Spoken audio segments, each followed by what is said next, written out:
They say technology makes our lives easier. For work, to learn, to travel, to communicate. But there are things that machines cannot yet do. Things as important as engaging, putting themselves in your shoes, having intuition, or making intelligent decisions. In an increasingly technological world, we need professionals who provide intelligent solutions based on their know-how. Because there are things that technology cannot yet do for you. The human tech.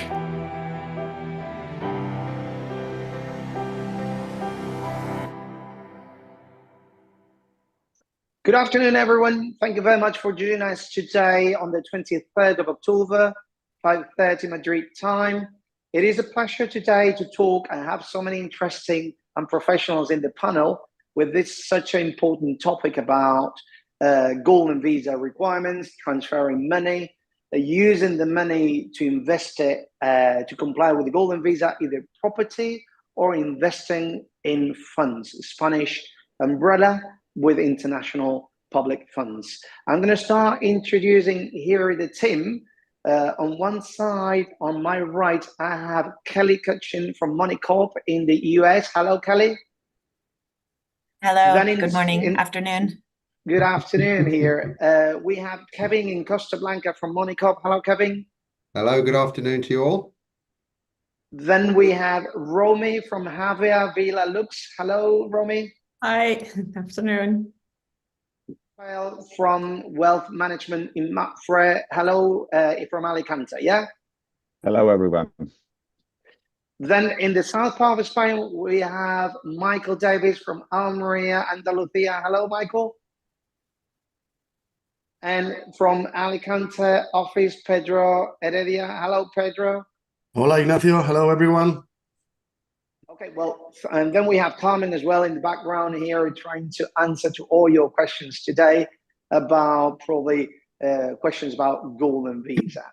Now, I'm going to make a very brief explanation about when clients decide to come over to Spain, either as a temporary, more than 3 months, or more than 6 months. Obviously, non-European will require a visa.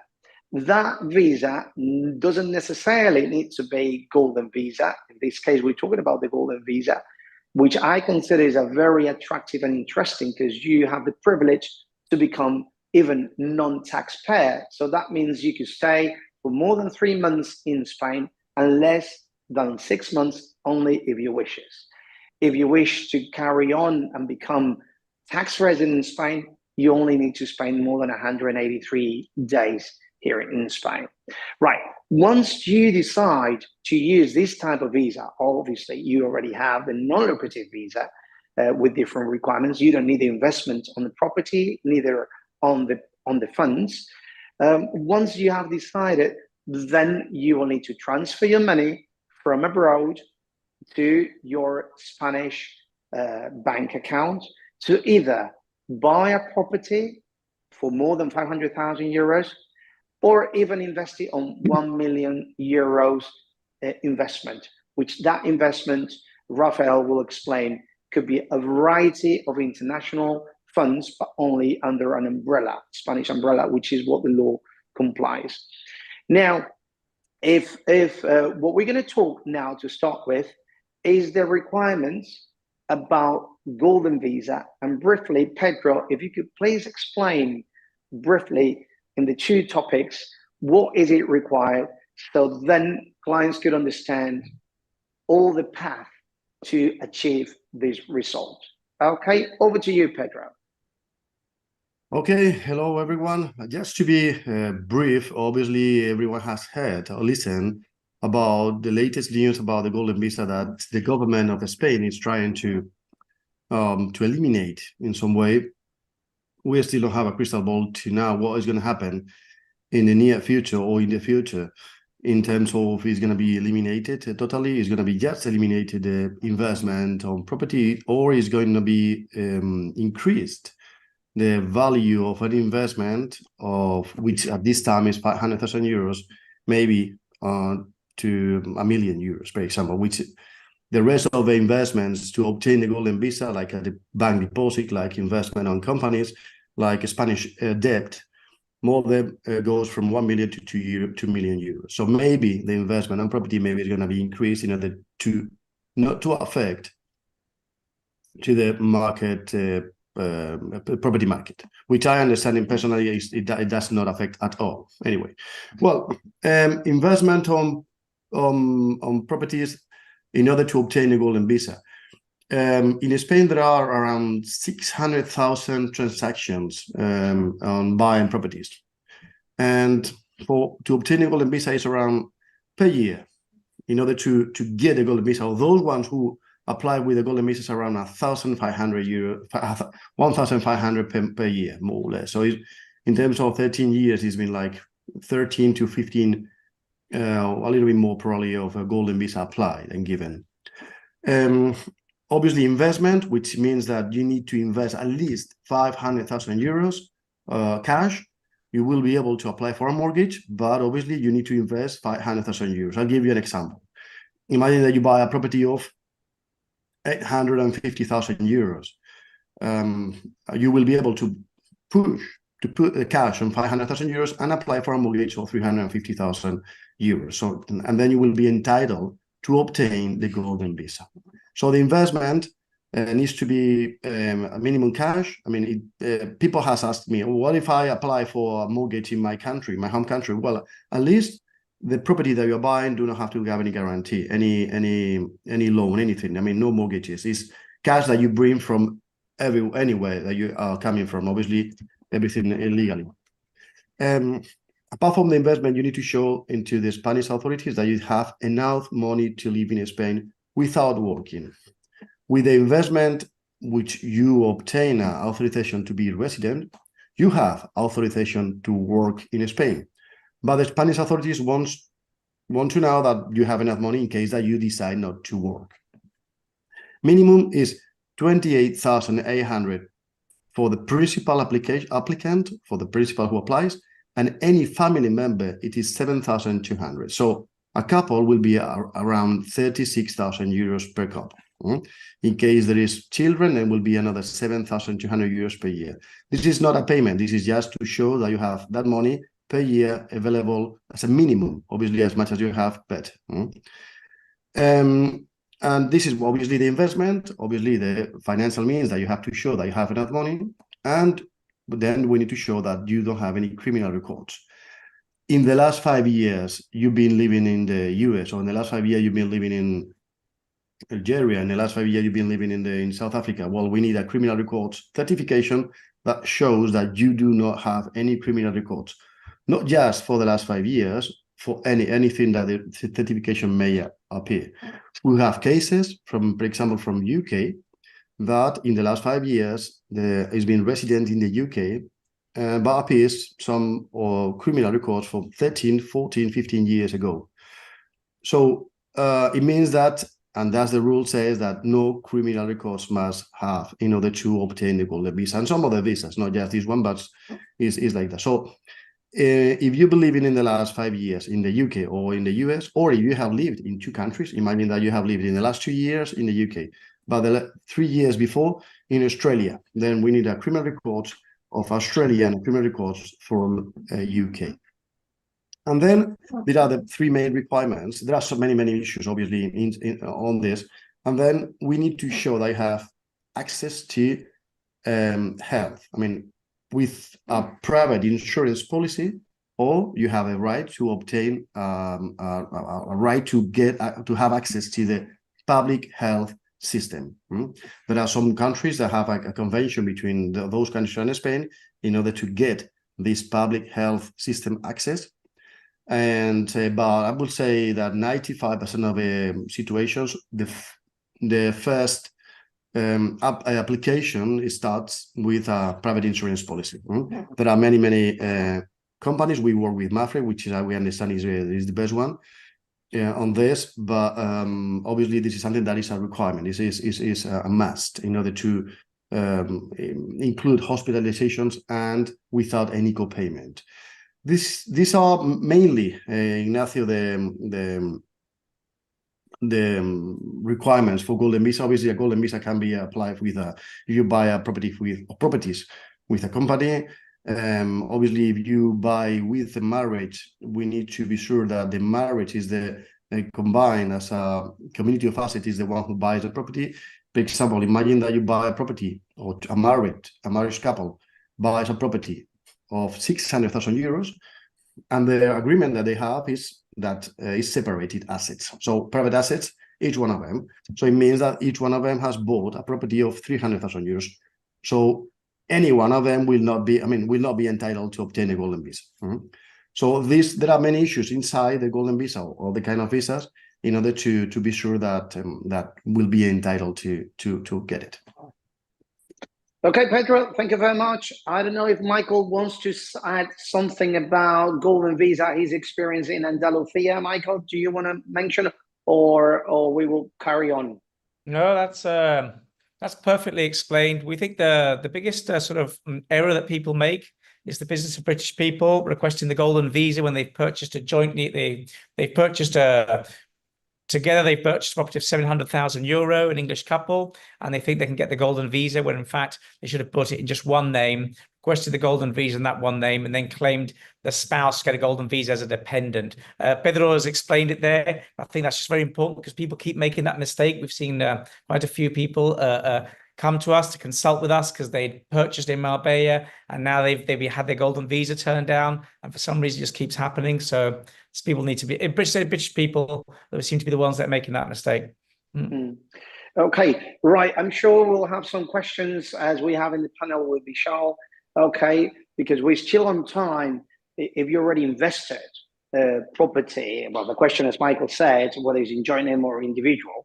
Okay, to comply here, Vishal, if you already spent 150, then there is room to invest for extra money towards, but it's very important to make sure that is in one name for the applicant, so you reach enough for the 500,000 euros.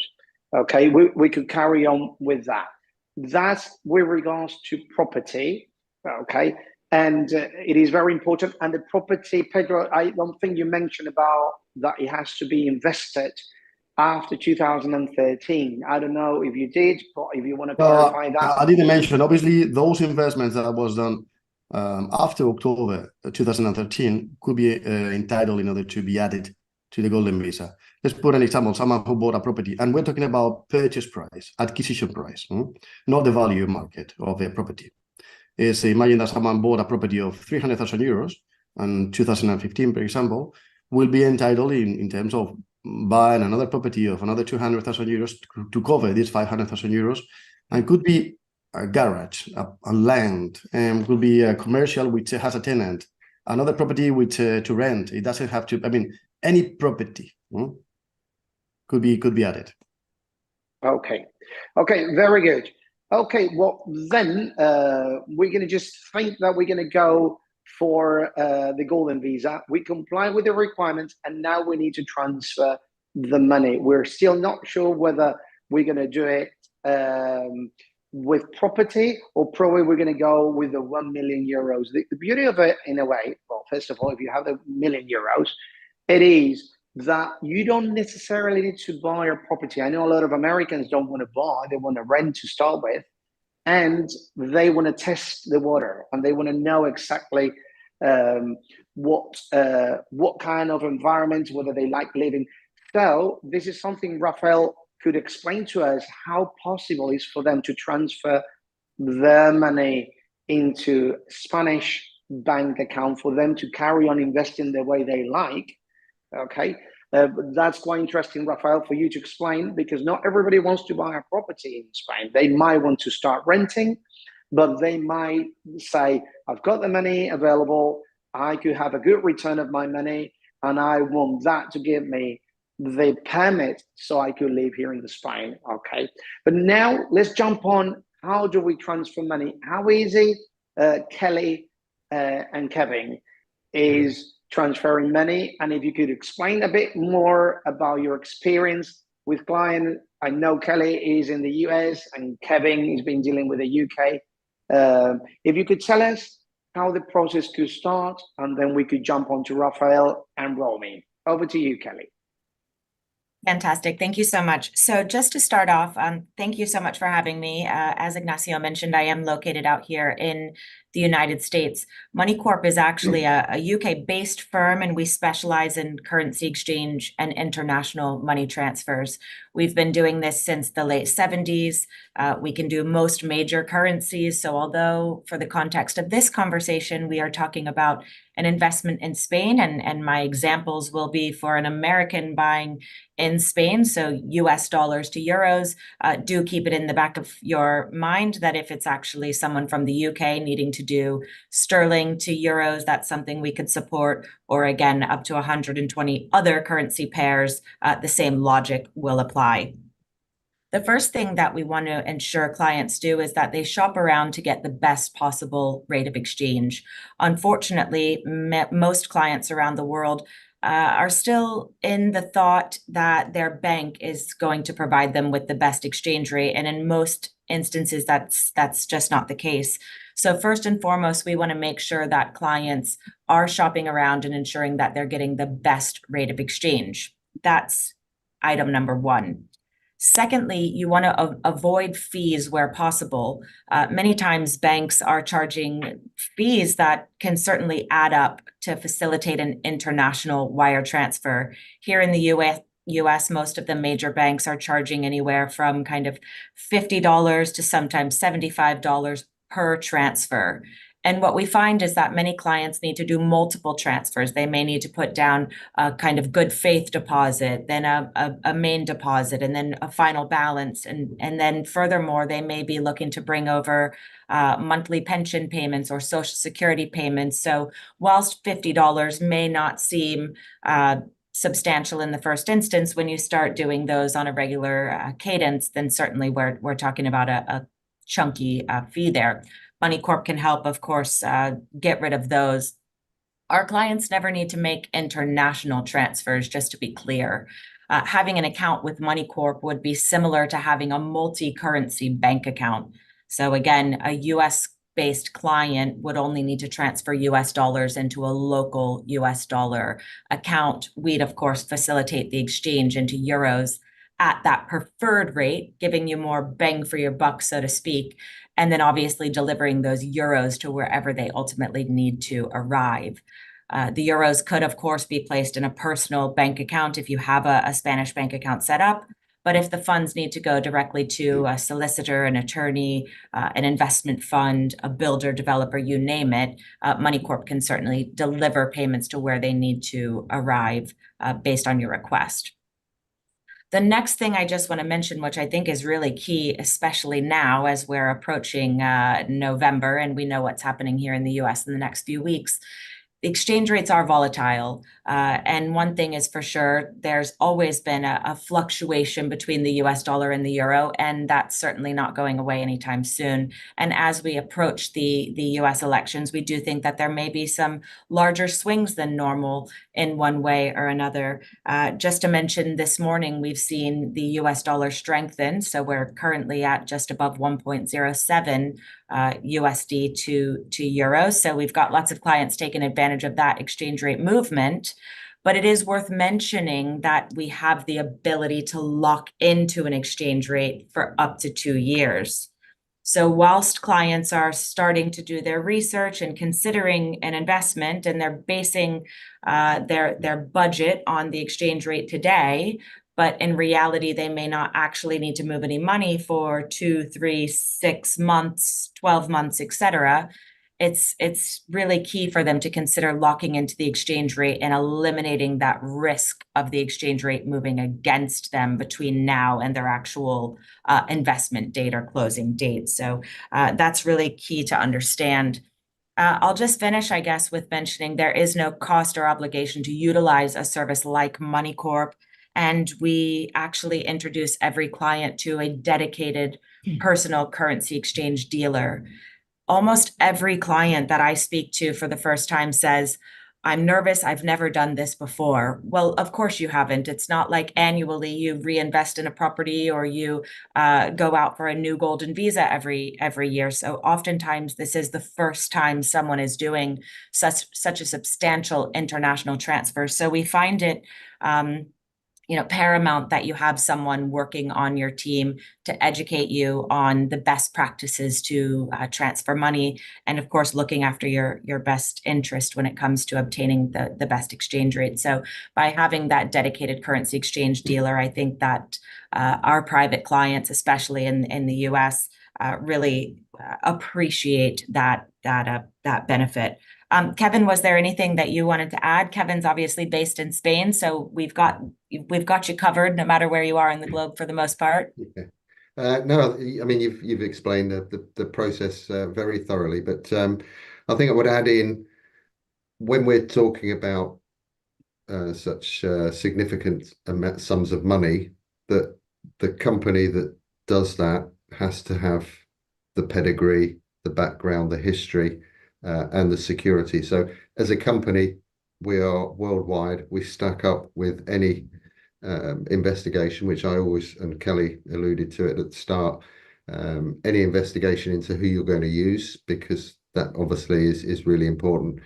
But I think once that's done, and once the client, wherever they're based, is registered and gets with their dealer and is talking in that way, it's really quite nice that, because we have a worldwide presence, and because generally in all of our areas of operation we have people on the ground, you get then the dovetailing. And I deal with Kelly from here all of the time, because it's nice if I'm meeting say American clients here. It's nice to say, right, okay, well, from the Spanish end, this is how it works, and these are the things that you need to be aware of. But then Kelly and her team will then talk to you about what happens at the US side. So it dovetails really well, the local knowledge and the worldwide spread. So no, I think that's all I wanted to add, really. Okay. Well, thank you very much, Kevin and Kelly, for that honest advice, which you start saying is good to start shopping around and learning how the benefits of using companies and reputable companies, and comparing services as well. Now, okay, let's assume now we have the money in the bank, okay, and we're still not sure, and let's carry on saying, okay, I'm going to go for the €1 million that I have already invested in my home country, but I'm going to try to use that money to comply with the golden visa requirements that Pedro and Michael just stated, and eventually I might buy a property. But at the moment, I'm not sure I want to buy a property. I'm going to pass it over to Rafael to explain to us who he is, what he could do for client from an independent point of view. Over to you, Rafael. Okay, thank you very much. Hello to everyone. And first of all, I want to thank you to invite me to participate in this webinar. Okay, my name is Rafael Ramon. I've been an independent financial advisor for 26 years. And right now I'm working for Mapfre Gestión Patrimonial, which is basically the private banking brand of Mapfre, which is the biggest insurance company in Spain. My subject is quite simple, because this requirement that sums up to all the requirements Pedro told us before is just investing 1 million euros in Spanish registered funds. Okay, we have to meet with two requirements: doing this, investing 1 million euros in Spanish registered funds, and doing it through an investing company that is registered within the Securities and Exchange Commission in Spain. Okay, so the certificate they will give to you once you have done that investment is valid for soliciting the golden visa. Okay, so there's not much to do. The procedure is quite simple. You will surely have to have an IE, an identification number for foreigners, right? With that, you can open a bank account or an investment account, okay? If you open an investment account we will open an investment account for non-tax residents, okay? Receive the money, carry out the investment, and then get the certificate, which is a pretty straightforward procedure. And you can maybe do it in 4 to 5 days. It's something pretty fast, okay? So, but what I would like to make clear is that this is not just frozen your money in an account. It's about carrying an investment with all the advisory that is needed to accommodate this investment to your global portfolio, right?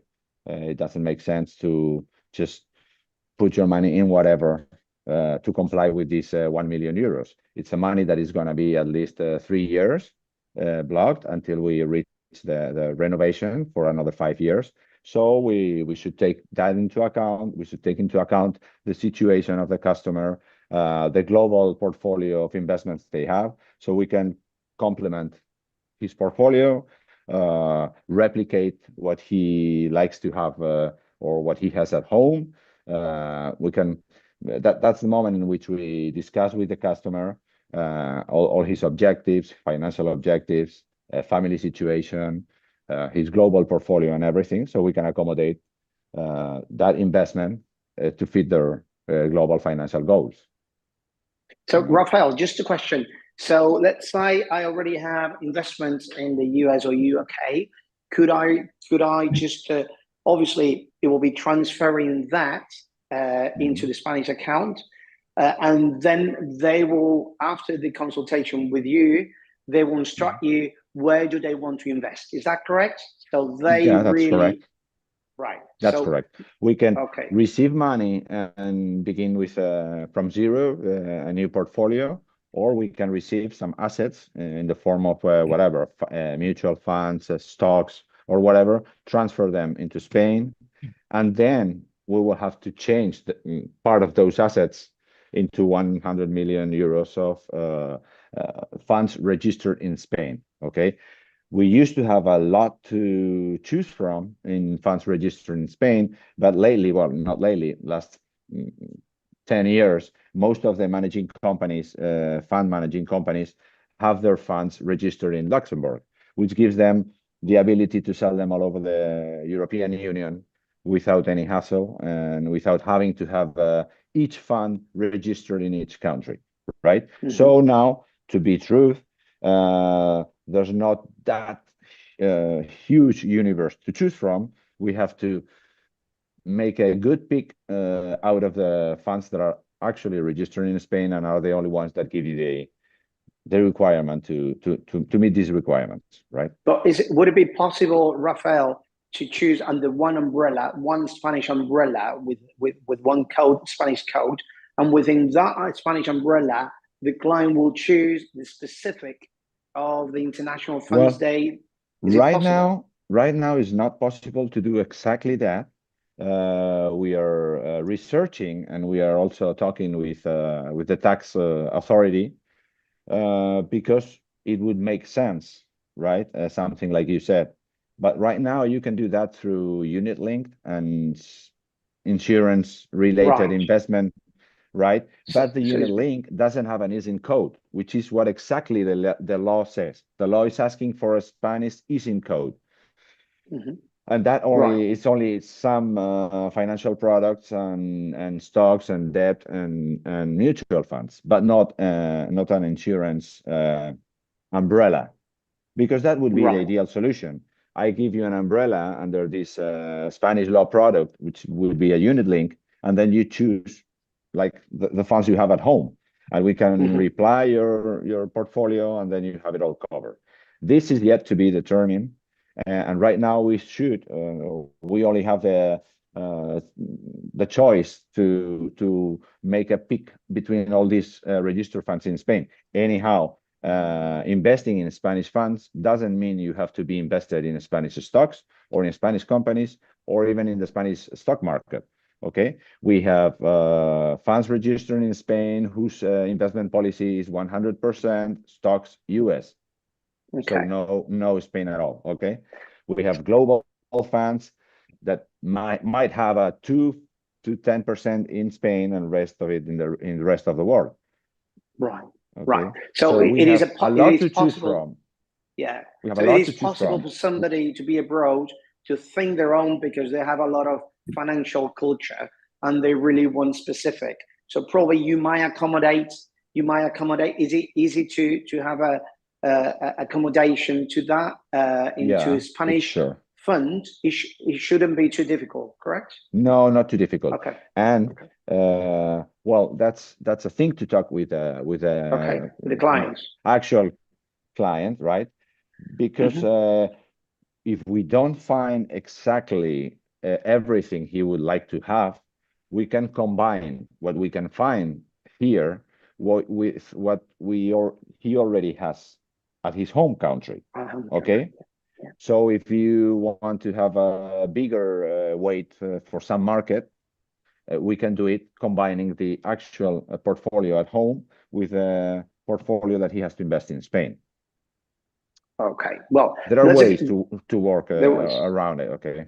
Right. Okay. Well, it is important, and then that will be down to you as independent financial advisor to advise and see what they have and what they could do to comply with the golden visa. Okay, so that will be part of your service, correct? As an independent. That's it. Yes. Okay. I don't know if Michael wanted to say something. Yes.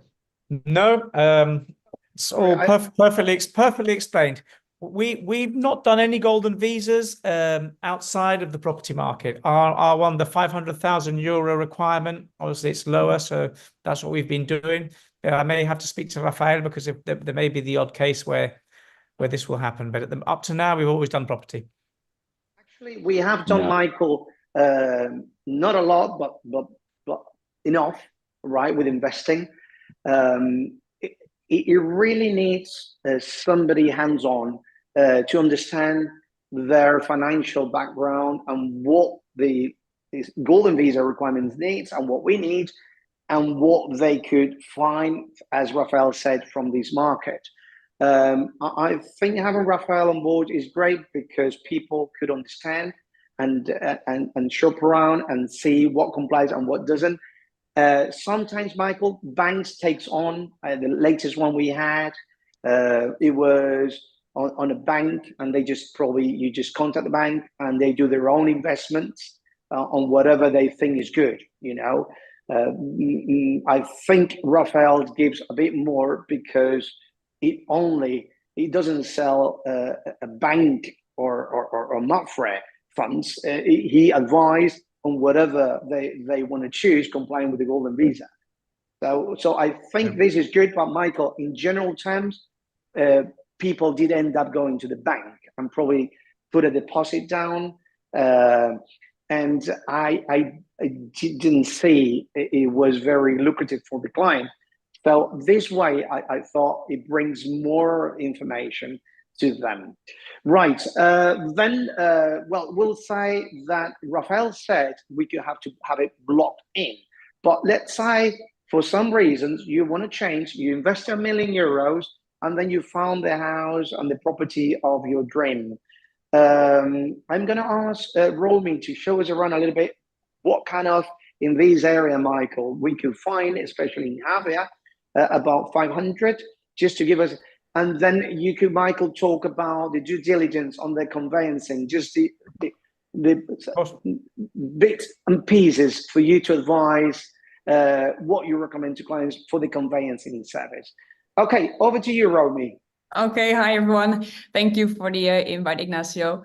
So as you said, I work as an estate agent, Villalux in Heredia. We are based there. We kind of cover the area, let's say, the Costa Blanca North. So let's say from Altea up to Denia.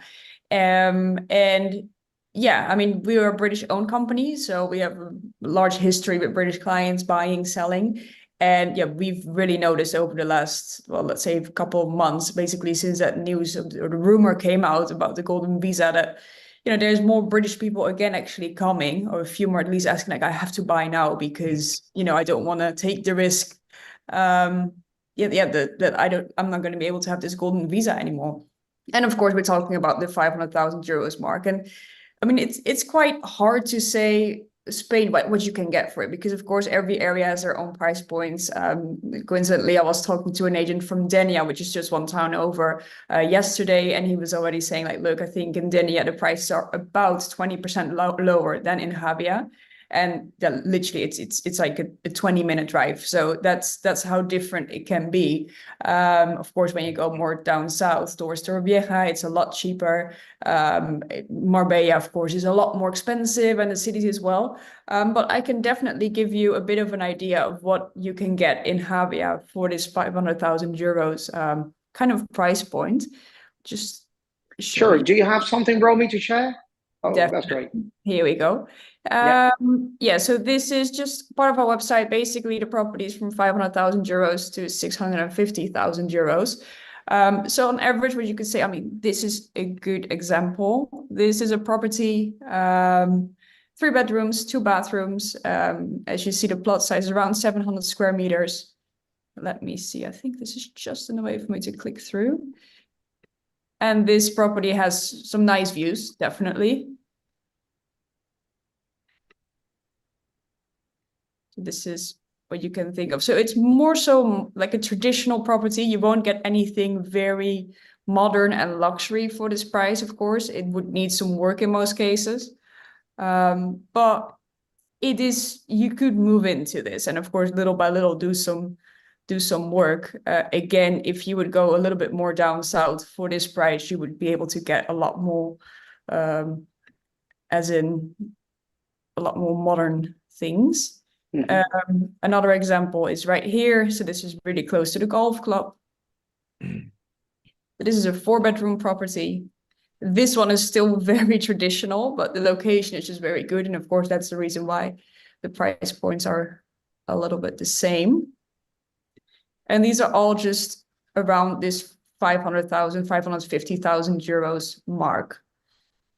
I think you can kind of see it. It's a bit similar, like style-wise, the properties. Of course, you can get apartments as well. Apartments, I mean, we've got one as well, which is almost 500,000 euros. But the problem with apartments is you can get a villa for the same price as an apartment, at least at this moment in Heredia, because of location. People pay so much for location. And I think that depends again on the country people are from, because like Americans tend to be, you know, they like to prefer to be a bit more in the city center, whereas, for example, someone from the UK might want to be in a villa. So that's a little bit what it is. But and Romy, I mean, there is some people as well that might want to do little investment, so it doesn't necessarily need to be a villa. They could buy it for an apartment. I don't know if you have these kind of clients, but we do handle the conveyancing for them, and they try to do bits and pieces. Do you have that? Definitely. I mean, what happens a lot as well, and especially, I mean, that's the same for the UK actually right now, but a lot of Americans, they of course want to use this golden visa, for example, when they're retired, because it gives them the opportunity to go travel around Europe. They have a house they might not always use, and that way they can just rent it out and make a passive income that way. So that happens a lot as well. Of course, right now it's getting a bit tougher. I mean, we were talking about that not that long ago, Ignacio, about the tourist licenses and all of that, which is just changing it all a little bit. But still, yeah, it's really good. Definitely, people with that kind of money that can just pay it like that. Often they're looking for investments if they're not going to be living in there all year round.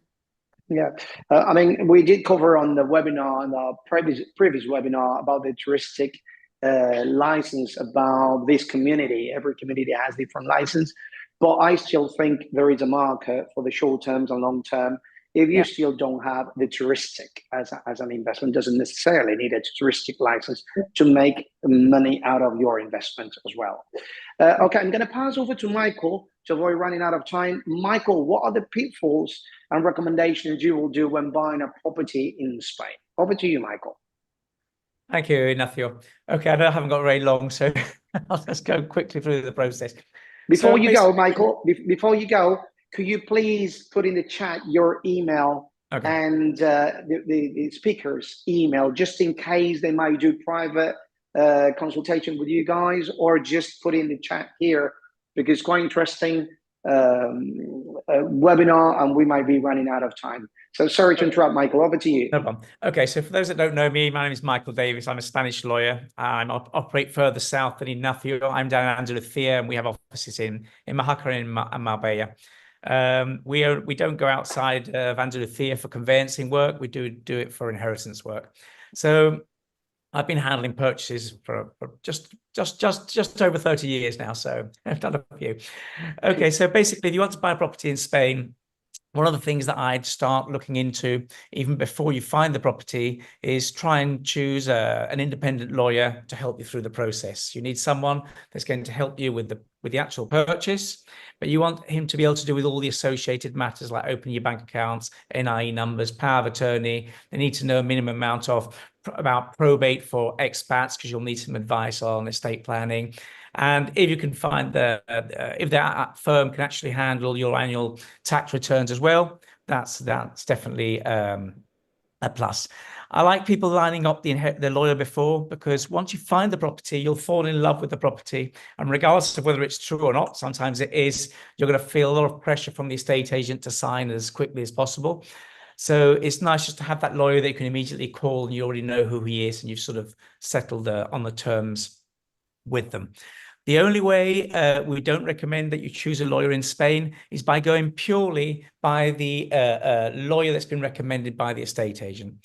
There is nothing, if an estate agent recommends a specific lawyer, doesn't necessarily mean it's going to be a bad lawyer. There's lots of estate agents that recommend us. It's just that it's not a very good way if it's the only if it's your only recommendation is coming from the agent. It's just, I don't feel it guarantees that he's going to be independent. So what you're basically going to expect is the estate agent is going to ask for anywhere between €3,000 and €5,000 to sort of reserve the property, and that is usual. So if you've got the lawyer lined up, just give him a call, make sure that the estate agent is somebody that sort of he knows, and that they're just a respectable agency, and then you can do that to take the property off the market. If later on the solicitor finds out the paperwork's not in good order, they'll simply hand that money back. So that's when you now have to have that lawyer lined up. You'll meet up. You need to you have to have a budget in writing from that lawyer. Lawyers in general, both in Andalusia and Valencia, we all charge around the 1% plus VAT mark. Sometimes there's some extras on top. There can be some solicitors like us have a minimum fee on lower value properties, and lawyers like us also have a maximum very high value properties. But more or less around the 1%, that would be sort of the normal to expect. Up in the Valencia region, if you're buying a second-hand property, expect all the taxes and fees to come in total to around 13%. You'll get a bit of change out of 13%. Down in Andalusia, all the taxes and fees will come to around 10%. The difference is that transfer tax in Andalusia is 7%, and up in the Valencia region, it's 10%. So basically, once you've done the reservation, you'll move towards a 10% deposit contract that will be prepared by your lawyer. Your lawyer will probably organize a power of attorney in his favor. He'll help you open up a bank account. With the power of attorney, he'll be requesting your Spanish NIE numbers, and he'll do all the basic searches and then move towards the 10% deposit contract. In Spain, when you sign a 10% deposit contract, it will set out the whole procedure until the end, and no later than completion date, and it will set out all the terms. If after you've purchased a property in Spain, the usual contract will say that if you don't fulfill the contract at the end and it's your fault, you'll lose your deposit. Likewise, if the seller pulls out after having signed the deposit contract, they'd have to hand back the deposit double. That will be the normal deposit contract, unless there was some exceptional agreement. A normal sort of completion period in Spain between when you hire your lawyer and you complete at the notary and get your keys is usually 2 or 3 months. Exceptionally, you can sign deposit contracts over a year or as quick as 1 month, but usual 2 or 3 months is what everyone is sort of expecting. The buyer, the seller's lawyer, etc. The system of purchasing a property in Spain, if used correctly, is 100% safe. As long as it's used correctly. Your lawyer will do all the searches, and it will all be in good order. It's also a good idea when you start out with your lawyer, I always feel, to ask him whether, apart from the actual conveyance, make sure he does your Spanish wills, ask him to include that in the budget as well, find out how much those cost. They're not expensive, but they need to be done. And also make sure that he does the things that no solicitors like to do, including ourselves, but we do it because it's necessary. Make sure they're going to take care of the electricity, the water, the rates, the rubbish, and the community of owners, and set them all up by direct debit in the account of your choice that is also open. Because if later on they decide it's not something they really want to do, it leaves you with a bit of a problem, sort of, and it makes the moving into the house a bit uncomfortable. I'm specialized and I've done lots of probate work over many, many years. So I can say one thing without any doubt whatsoever. Make sure if you buy a property in Spain, it's something nasty to think about when you're sort of, buying a property and it's all happiness, but make sure that at the time of you purchasing a property, make a Spanish will in reference to Spanish assets. It's a long, long story, would give for a whole new webinar, but not making a Spanish will for foreigners is a big, big mistake.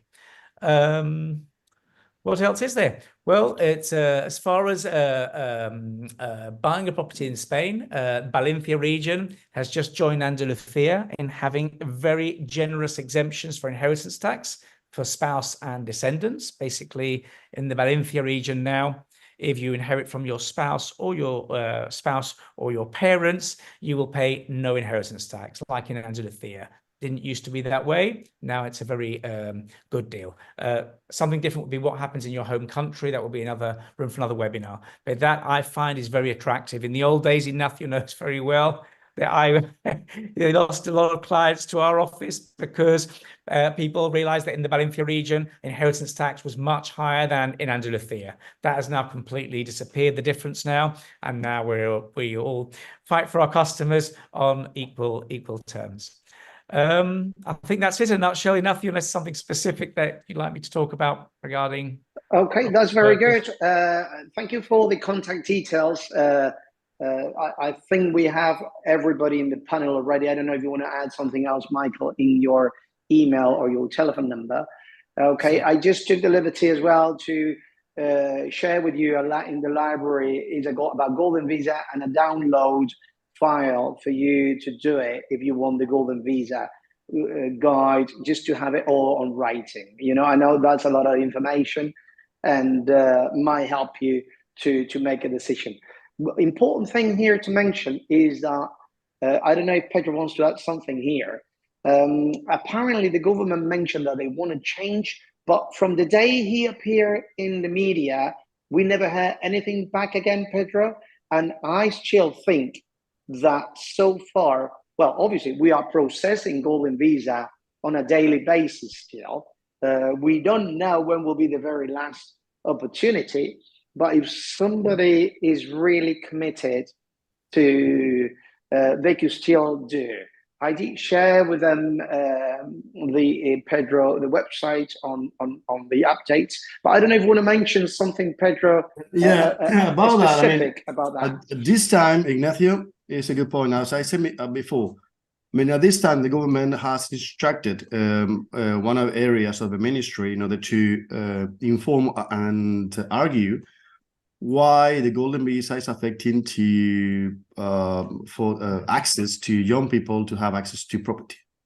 So let's put this formula: 600,000 transactions, more or less, approximate, and at least 1,300 transactions of properties, real estate, are included into this market, into this Golden Visa. So we are talking about 0.02, something like that, 0.01%. So it's very, very, very low, the percentage of in terms of transaction. In order to see that how may affect this into the property market to young people to have access to property. And the other argument that this report needs to do is, okay, well, 90% of the properties that are included in the Golden Visa, 90% are over 500,000 euros.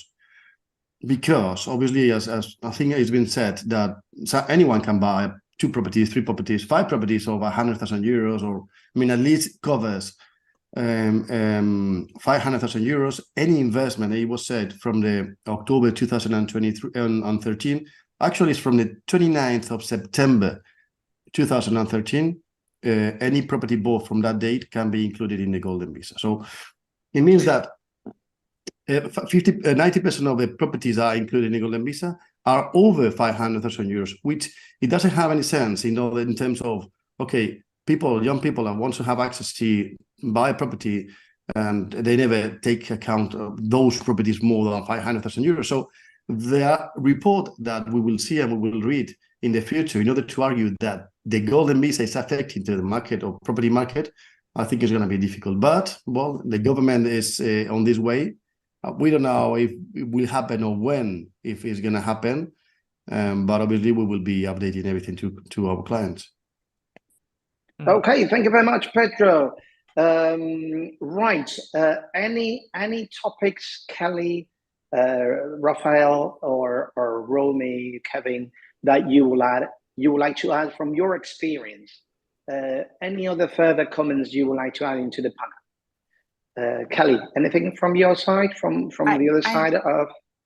I guess I had 2 points, and it's just the most common mistakes that we see clients make, and hopefully this will help people avoid them. One is we see clients wait until the last minute. If you wait till the last minute to do any type of international transfer, then you're subject to whatever the exchange rate is on that given day. And unfortunately, it could have been 2, 3, 5 cents better for you, 3 weeks before. And had you been, planning ahead, you could have taken advantage of that exchange rate. So I'd say, even if this is just the beginning of your research phase, start to have the discussions about the exchange rate so that you can have your finger to the pulse, so to speak, on any currency exchange fluctuations, either for or against you.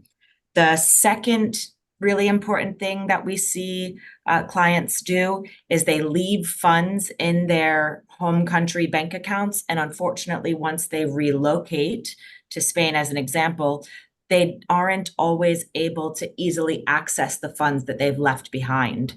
Some banks nowadays require that you're physically present in your branch in order to facilitate any type of money movements. And of course, if you haven't made those arrangements before you've gone and set up in another country, that could obviously create some challenges and some unnecessary costs to make those arrangements. So again, bottom line for us is to just have the conversations early to make sure there's no surprises and you can take advantage of a favorable rate of exchange. Okay, thank you. Kevin, would you like to add anything from the other side of in Spain? Or I think Kelly's covered it pretty well, but that's a really important point, and it's not just in the States, because I think, is it the Patriot Act, Kelly? So having the funds, or those funds available to either transfer or to exchange, so they don't need to have exchanged them already, is really key. Because if you're over in Spain and you need funds, and as Michael said, for the holding deposit, the 10% deposit, generally those are time-sensitive activities. But it also applies in the UK. The number of clients I meet out here in Spain who still have major difficulties transferring, or certainly transferring large amounts. So very often we'll have clients who are transferring 5,000 or 10,000 a day, trying to build up to the purchase price. So yeah, it's a good point from Kelly, and that's part of the planning and the research and the preparing, like getting the lawyer, getting the financial advisor, all in place. Thank you, Kevin. Rafael, what, as a financial advisor, I mean, obviously, Pedro, Michael, myself, we've seen so many things, unfortunately, happening here, and that was, I always thought it was good value to bring an independent one. What would you like to recommend clients from your experience? Because you've been trading a long time. What would you say? From my experience, is they should talk to a lawyer firm like yours, like Michael, like Pedro, before you talk to any bank or any financial institution. That's my recommendation. Once you enter into a bank branch, they try to sell you everything. And I think the best thing is to have your schedule and your planning already done with your law firm, and then get your advice on financial matters and how would you structure your inversion in Spain. your investment. Okay. Okay, thank you. We haven't seen many golden visa appliances through financial investment yet, but we'll see. With this new government position, we will see. I think maybe I think the reason 1 to 2%. probably, Rafael, is because it's double. I mean, 500, at least you stay. Oh yeah, for sure. Yeah. Because that's for sure. But in this point, I would add that, well, although it's a simple solution, it's not a cheap one, right? But we have some advantages. You don't have to hurry deciding where do you want to live. You can put that decision on the near future, so you can, as you said, have a taste of the country, the city, and everything, and then where's the place where you want to live. And the two main advantages: simplicity of the procedures and speed of the process, right? Right. Thank you, Rafael. And again, welcome. I was talking this morning with clients, and unfortunately, I see people. I mean, we all need to invest our savings in somewhere or the other, but there is such a wild forest out there where everybody's after selling their own products, and at the end of the day, we really don't know, because we're not financial advisors, you know. I mean, the common customers, we're not a financial advisor, and everybody's trying to go after you. So I don't know if Michael wanted to say something. Yeah. No, I've seen, as you know, Ignacio, because we've seen some nasty things in the past. In this sort of. So that's the reason why we've had some rogue expat financial advisors selling to other expats in Spain over the years that we've come across. That Ignacio, I think you know about as well. So we've had some bad experiences over the years. So it's definitely it's good the exercise, problems that we've it? seen have been mainly by just sort of financial advisors that come over from the UK and here they're sort of half regulated, etc. They've been selling to other expats. Yeah, we've seen some bad things. Yeah, it's quite important, to be honest. I always say to clients, make sure you understand what they're selling over to you, because at the end of the day, it's like when we won Michael, we go to the bank and they prefer all shares, if you remember, and they try to sell certain products that nobody really understands. They try to get you on board, and you say, well, and unfortunately, the thing that I don't like is discussing with the client today. They are the one who are making the money, because the client is not really returning. I mean, if they say, I'm going to make it 5 or 6 or 7%, but by the time you get down to that lane, probably is being eaten from commissions and things. So that's why I think, Rafael, is very important for people to understand all the ins and outs of the contract and the cost, because we all need to know the cost of our investment, you know. So I encourage people to always seek independent advice. Okay. Now, Romy, what will you say to people who are trying to buy properties? Will you say any recommendation or? Well, specifically with the golden visa related, nothing specific. The only thing I would always say is, like, before people start looking, get kind of wrap your head around what you can actually do. So, you know, start, in this case, people need to have 500,000 euros investment anyway. But yeah, if you're looking for a property that costs 800,000 euros, you fall in love with it, and you find out later that you cannot get that extra mortgage of 300,000 euros. I mean, that's a lot of heartache. And that's what we come across quite regularly, that people start looking, they start dreaming, they fall in love, and then they talk to the banks or something like that, and they just cannot get what they wanted. So yeah, exactly that. Like, talk to financial advisors, talk to especially with the golden visa, lawyers up front, talk to currency exchange companies, to Money Corp, talk to them, talk to us as estate agents, and then we start looking. So that's our point of view. That's a really good advice, actually, because to get pre-qualified for a mortgage in Spain based on financial capacity is really a good idea. We have had clients that have done that. They've come over here, they're looking to buy something around the €1 million mark. They know they're going to be short of 300,000 or 400,000. They've heard that they can get about 60% of the purchase price.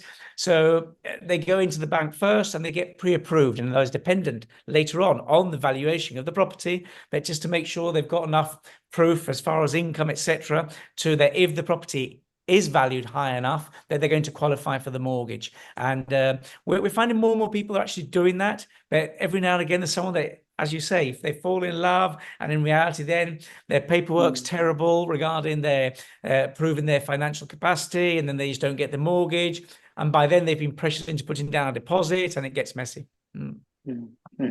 Okay, Pedro, would you like to add any extra recommendation from your legal point of view? Anything. I mean, I like what I've heard right now. I mean, about prevent on everything really. I mean, whenever you're buying a property, in terms of well, be passionate on that you choose, but obviously check all the things that needs to be said about financial, and obviously check about transferring money, about banks, about everything really, in terms of prevent, in order to avoid any problems in the future. Okay, well, thank you very much. We did share the email of all of you just in case you might have private and individual questions. Always, as I always say, trying to do things by the book and you will not fail. Always use independent lawyers and advisors and try to understand things. I'm going to pass over to Juanfran, who's waiting for us with a nice video, and then hopefully we'll be seeing you very soon on our next webinar. Thank you very much all for your patience, and see you soon. Over to you, Juanfran. Thank you.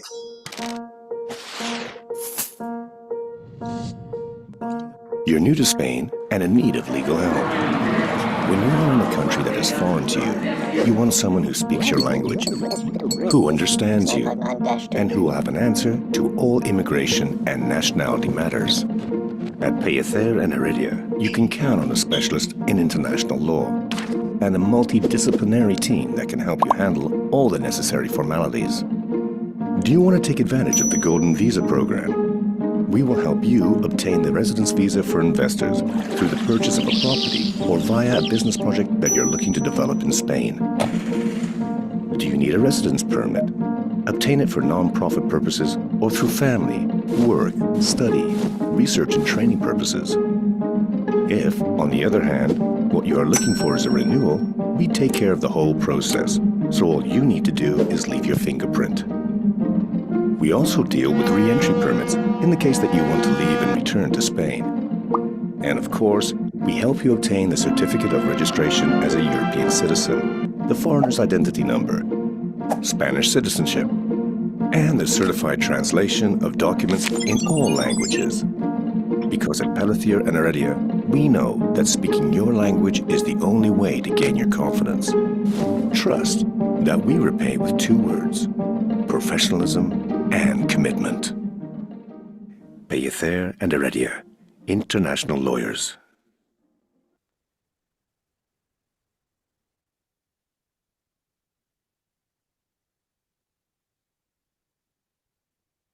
Perfect.